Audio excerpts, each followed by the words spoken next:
بسم اللہ الرحمن الرحیم۔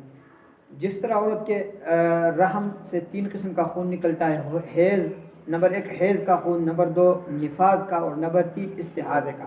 حیض اور استحاضہ کے بارے میں ہم نے پڑھ لیا، لیکن تیسرا ایک خون ہے جسے نفاس کہتے ہیں، وہ بچے کی ولادت کے بعد عورت کے رحم سے خون نکلتا ہے۔ اور ولادت یہ نفاس کی جو ہے زیادہ سے زیادہ مدت جو ہے نا 40 دن ہے، یعنی 40 دنوں تک عورت کے رحم سے جو خون نکلتا ہے اس کو نفاس کہتے ہیں۔ اور اسی طرح جس طرح حیض کا حکم ہے اسی طرح نفاس کا بھی ہے، یعنی اس میں بھی قرآن کریم کی تلاوت کرنا، روزہ رکھنا، نماز پڑھنا، اسی طرح خاوند کے ساتھ ملنا وغیرہ، یہ تمام کام یہ نفاس کے خون میں بھی منع ہے۔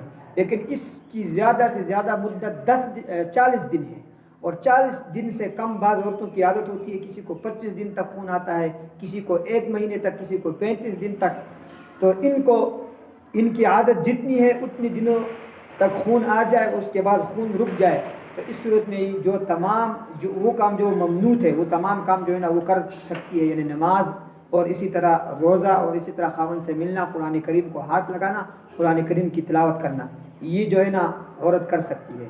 لیکن نفاس کی صورت میں یہ تمام کام یاد رکھنا نہیں کر سکتی۔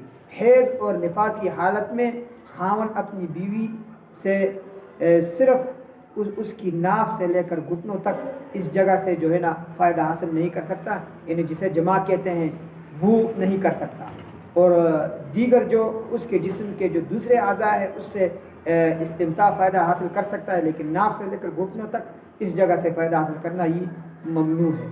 تو مزید ایسے مسائل سننے کے لیے، سمجھنے کے لیے شرعی مسائل کے اس چینل کو سبسکرائب کریں تاکہ آپ تک مزید ایسے مسائل بر وقت پہنچ سکے۔ والسلام۔